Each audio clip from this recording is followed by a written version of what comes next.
ಪ್ರಜ್ವಲ್ ಬರ್ತಾ ಇದ್ದಂತೆ ಬಂಧನ ಪ್ರಕ್ರಿಯೆ ಶುರುವಾಗುತ್ತೆ. ಪ್ರಜ್ವಲ್ನನ್ನ ಬಂಧಿಸಲು ಎಸ್ಐಟಿ ಅಧಿಕಾರಿಗಳು ಏರ್ಪೋರ್ಟ್ನಲ್ಲಿ ಕಾದು ಕೂತಿದ್ದಾರೆ. ಏರ್ಪೋರ್ಟ್ ಟರ್ಮಿನಲ್ನಲ್ಲೇ ಅಧಿಕಾರಿಗಳು ಬೀಡು ಬಿಟ್ಟಿದ್ದಾರೆ. ಪ್ರಜ್ವಲ್ ರೇವಣ್ಣ ಬರ್ತಾ ಇದ್ದ ಹಾಗೆ ಅವರ ಬಂಧನ ಪ್ರಕ್ರಿಯೆ ಶುರುವಾಗುತ್ತೆ. ಈಗಾಗಲೇ ಲುಕ್ಔಟ್ ನೋಟಿಸ್ ಕೂಡ ಜಾರಿಯಾಗಿದೆ. ಇದೀಗ ಮತ್ತಷ್ಟು ಮಾಹಿತಿಯನ್ನು ನಮ್ಮ ಪ್ರತಿನಿಧಿ ರಾಜಪ್ಪ ಅವರಿಂದ ಪಡಿತಾ ಹೋಗೋಣ. ದೇವನಹಳ್ಳಿ ಏರ್ಪೋರ್ಟ್ ಟೋಲ್ನಿಂದ ನಮ್ಮ ಜೊತೆಗೆ ನೇರ ಸಂಪರ್ಕದಲ್ಲಿ ಇದ್ದಾರೆ. ರಾಜಪ್ಪ, ಪ್ರಜ್ವಲ್ ರೇವಣ್ಣ ಆಗಮನಕ್ಕೆ ಕ್ಷಣಗಣನೆ ಶುರುವಾಗಿದೆ. ಈಗಾಗಲೇ ಏರ್ಪೋರ್ಟ್ನಲ್ಲಿ ಎಸ್ಐಟಿ ಅಧಿಕಾರಿಗಳು ಕೂಡ ಬೀಡು ಬಿಟ್ಟಿದ್ದಾರೆ. ಯಾವ ರೀತಿಯಾಗಿ ಬಿಗಿ ಭದ್ರತೆಯನ್ನ ಕಲ್ಪಿಸಲಾಗಿದೆ? ಬಂಧನದ ಒಂದಷ್ಟು ಪ್ರಕ್ರಿಯೆಗಳ ಬಗ್ಗೆ ಮಾತನಾಡೋದಾದ್ರೆ.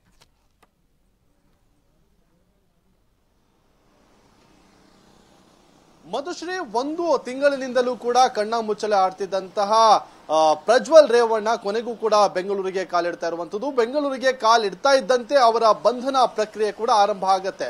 ಅಂದ್ರೆ ಹೇಳಿ ಕೇಳಿ ಸಂಸದರಾಗಿರುವಂತಹ ಕಾರಣದಿಂದಾಗಿ ಅವರ ಒಂದು ಬಂಧನ ರಾಜಕೀಯವಾಗಿಯೂ ಕೂಡ ಸಾಕಷ್ಟು ತಿರುವನ್ನ ಕೂಡ ಪಡೆದುಕೊಳ್ಳುತ್ತೆ.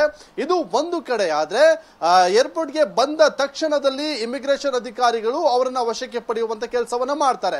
ಅಲ್ಲಿ ಒಂದಿಷ್ಟು ಕಾನೂನಾತ್ಮಕವಾದಂತಹ ಪ್ರೊಸೀಜರ್ ಅನ್ನ ಮುಗಿದ ನಂತರದಲ್ಲಿ ಅವರ ಕುಟುಂಬಸ್ಥರಿಗೂ ಕೂಡ ಮಾಹಿತಿಯನ್ನ, ಬಂಧನದ ಬಗ್ಗೆ ಮಾಹಿತಿಯನ್ನ ಕೊಡ್ತಾರೆ. ಅದರ ಜೊತೆಗೆ ಎಸ್ಐಟಿ ಅಧಿಕಾರಿಗಳಿಗೆ ಅವರನ್ನ ಹಸ್ತಾಂತರವನ್ನ ಮಾಡ್ತಾರೆ. ಅದಾದ ನಂತರದಲ್ಲಿ ದೇವನಹಳ್ಳಿ ಏರ್ಪೋರ್ಟ್ ನಿಂದ ಟೋಲ್ ಮುಖಾಂತರವಾಗಿ ಸೀದಾ ಅವರು ಬೌರಿಂಗ್ ಆಸ್ಪತ್ರೆಗೆ ಬಂದು ಅಲ್ಲಿ ವೈದ್ಯಕೀಯ ಪರೀಕ್ಷೆಯನ್ನ ಮಾಡಿಸಲಿದ್ದಾರೆ ಅನ್ನುವಂತ ಮಾಹಿತಿ ಕೂಡ ಇರುವಂತದ್ದು. ಹಾಗಾಗಿ ನೇರವಾಗಿ ಬೌರಿಂಗ್ ಆಸ್ಪತ್ರೆಗೆ ತಲುಪಿದ ನಂತರದಲ್ಲಿ ಪ್ರಜ್ವಲ್ ರೇವಣ್ಣರನ್ನ ಎಸ್ಐಟಿ ಕಚೇರಿಗೆ ಕರ್ಕೊಂಡು ಹೋಗಿ ಅಲ್ಲಿ ಇವತ್ತು ಅವರು ಉಳಿದುಕೊಳ್ಳುವಂತದ್ದು. ಅದಾದ ನಂತರದಲ್ಲಿ ನಾಳೆ ಮತ್ತೆ ಅವರನ್ನ ನ್ಯಾಯಾಲಯಕ್ಕೆ ಹಾಜರುಪಡಿಸಿ ಅವರನ್ನ ವಶಕ್ಕೆ ತೆಗೆದುಕೊಂಡು ಈ ಇಡೀ ಪ್ರಕರಣಕ್ಕೆ ಸಂಬಂಧಪಟ್ಟಂತೆ ಒಂದಿಷ್ಟು ಮಾಹಿತಿಯನ್ನು ಕಲೆ ಹಾಕುವಂತ ಕೆಲಸ ಕೂಡ ಸದ್ಯಕ್ಕೆ ಎಸ್ಐಟಿ ಮಾಡುತ್ತೆ. ಹಾಗಾಗಿ ಏನು ಪ್ರಜ್ವಲ್ ರೇವಣ್ಣ ಹಾದು ಹೋಗುವಂತ ಮಾರ್ಗ ಏನಿದೆ ಆ ಎಲ್ಲಾ ಮಾರ್ಗದಲ್ಲೂ ಕೂಡ ಒಂದಿಷ್ಟು ಪೊಲೀಸ್ ಸಿಬ್ಬಂದಿಗಳನ್ನು ನಿಯೋಜನೆ ಮಾಡಿಕೊಳ್ಳುವಂತ ಕೆಲಸವನ್ನು ಕೂಡ ಮಾಡ್ಕೊಂಡಿರುವಂತದ್ದು. ಹಾಗಾಗಿ ಯಾರು ಅವರನ್ನು ನೋಡೋದಕ್ಕೆ ಅಥವಾ ಬೇರೆ ಬೇರೆ ಭಾಗದಿಂದ ಪ್ರತಿಭಟನೆಗೆ ಏನಾದ್ರು ಬರುವಂತ ಸಂಭವ ಕೂಡ ಇರುವಂತ ಕಾರಣದಿಂದಾಗಿ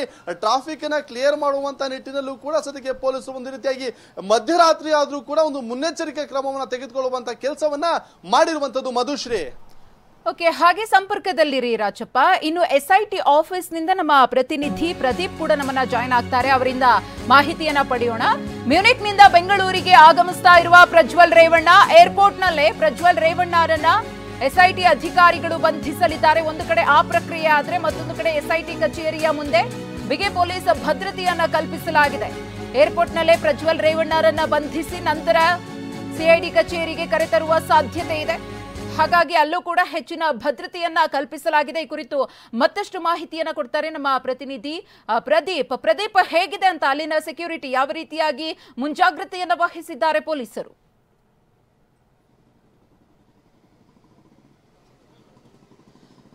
ಮಧುಶ್ರೀ, ಅತ್ಯಾಚಾರ ಮತ್ತು ಲೈಂಗಿಕ ದೌರ್ಜನ್ಯ ಪ್ರಕರಣದಲ್ಲಿ ಆರೋಪಿಯಾಗಿರುವಂತಹ ಹಾಸನ ಸಂಸದ ಪ್ರಜ್ವಲ್ ರೇವಣ್ಣ 34 ದಿನಗಳ ನಂತರ ವಿದೇಶದಿಂದ ಬೆಂಗಳೂರಿಗೆ ಮರಳ್ತಾ ಇರುವಂಥದ್ದು.